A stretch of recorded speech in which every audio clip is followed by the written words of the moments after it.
Hi tubers, and welcome back. I just want to say in the beginning of this video, I show how to take these brake pads off, and while I was installing them, the camera stopped recording. So I don't have the recording on installing these pads. Just wanted to let you know up front, if that's what you were looking for, that you wouldn't go through the whole video and then be disappointed. But with that said, let's get started. Hi guys, and welcome back. Today I'm going to do a front brake job on the Chevy Blazer, just changing the pads. But before I get started, I want to show you the discount I picked up at Advance Auto. Online, I picked up a $30 coupon for purchases of $80 or over. So I have the two sets of pads, front and back. I'm only doing the front brakes today, but I did pick up the back pads just because the price was right and I'm going to need them eventually. I was able to pick up 2 jars of the anti-seize. I picked up 2 tubes of this tune-up grease for electrical parts. I was out, it came in just in time. 2 spark plugs for the lawn tractor.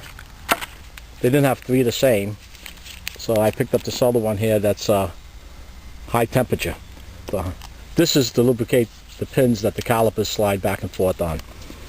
I only need 1, but again, I had to bring my order up to $80. This order came up to $81, and with tax and all, I paid $54 with the discount. And I also picked up a high beam that I need. That'll be another video. So now to get started, let's go back to the Blazer. Before you jack the truck up, you want to loosen the lug nuts and then remove them once it's up.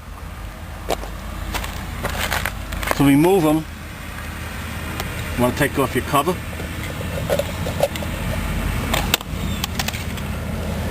And then just break these free.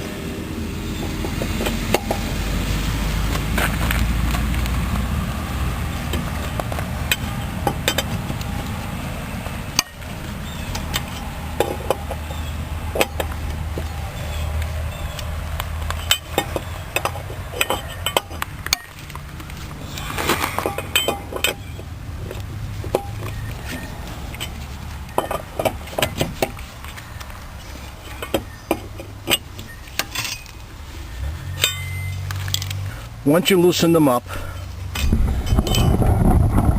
you want to make sure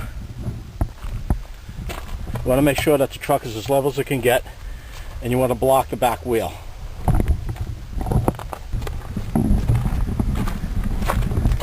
While you're working on this, you don't want it resting on the jack. You should have a jack stand or something solid along with the jack to support it.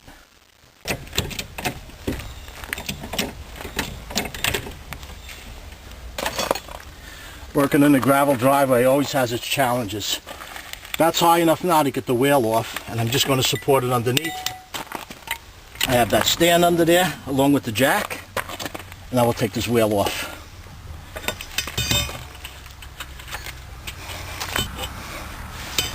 The reason to keep the wheel on while you're jacking it up, if your jack should slip, is going to fall onto the tire. Use your little hubcap to hold your lug nuts to keep them all together.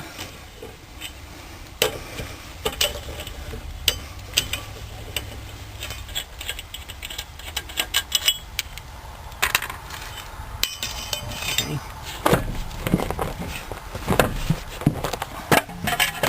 This came off fairly easy. If your wheel's been on for a while, you might have to tap it a few times to get it off.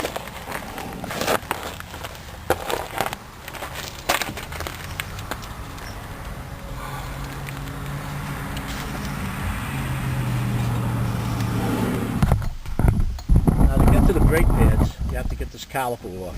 To get this caliper off, we have 2 nuts behind it. One up here, one on the bottom, that have to be removed. Now I had to pull the camera away so I don't get the dust on it, and then don't slip and knock it off. You can see here there's a lot of rust, so I'm just going to brush some of this rust off before we get started.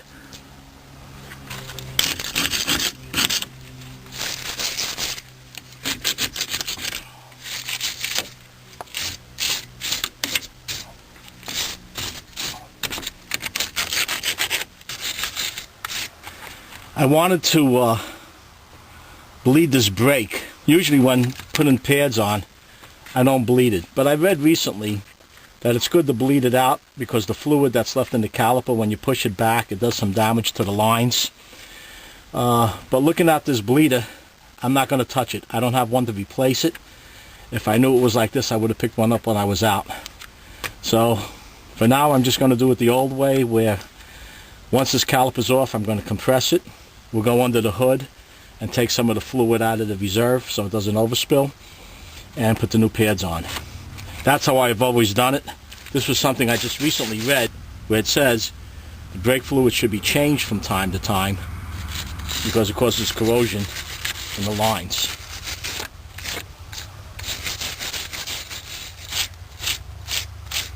Now, I'm not cleaning this down to bare metal, just enough to keep the flakes from falling off while I'm working on it. You want to have a coat hanger or a piece of wire. When you remove this caliper, you don't want it hanging by the hose. Now, this turned out to be an 18mm bolt. I'm using the breaker bar to get this off with a little help.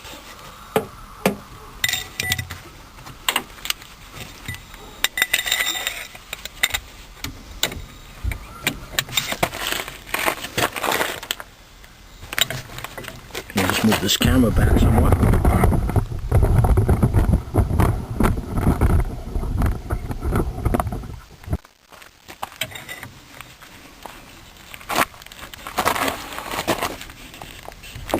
There we go. Just took a little persuasion.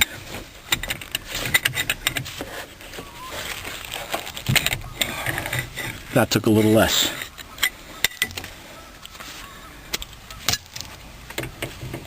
Knew this was going to need additional leverage to get it off.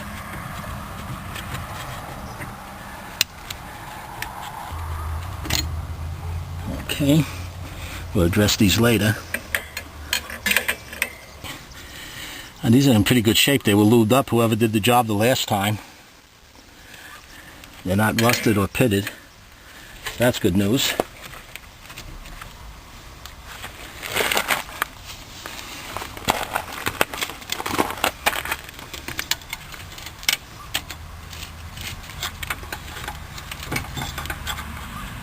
Depending on what kind of shape these are in, yours may have to be tapped out. These are coming out though fairly easy. And you don't want to drop it and put pressure on that hose.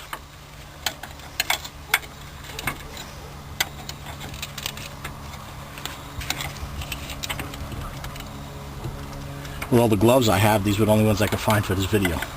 Getting dark, and I like to get this done, get the other side done.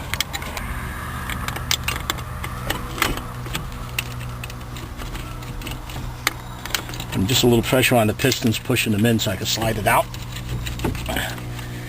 And there we go.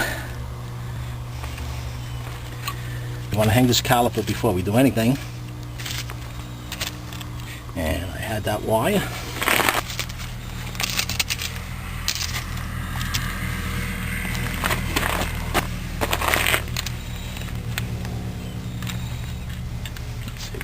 This from.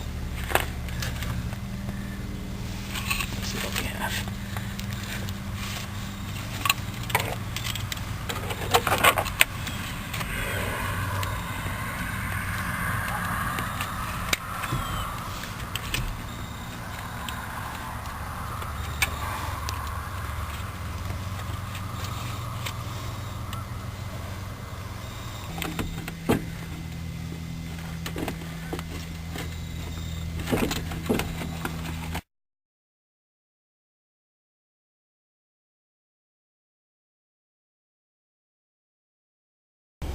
Hey guys, sorry the last part of the video wasn't shown.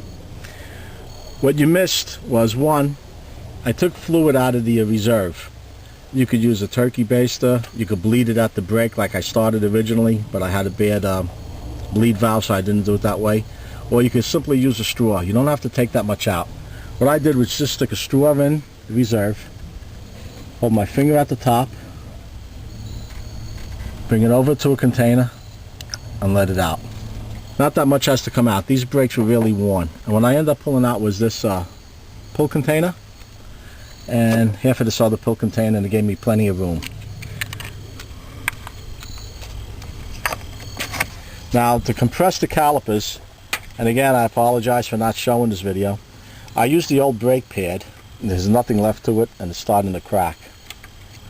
Put it on the pistons, and then you just use the C-clamp, just a regular C-clamp, and press them in. Before I pressed it in, you'll see around the pistons some rust and dirt. And I put some of that grease that I bought around the piston. You want to press it in slow, and again make sure you pull some of this brake fluid out, otherwise it will be all over. You open this up, take some brake fluid out, and proceed from there. If you're interested in receiving that coupon, in the comment section just leave your email and I'll send you a link for the coupon through your email. I'll do it as long as it's available. I hope you find this video useful, even though we didn't have the second part taped, and if so, give a thumbs up, pass it along, and if you haven't done so already, please subscribe. Until next time, stay safe.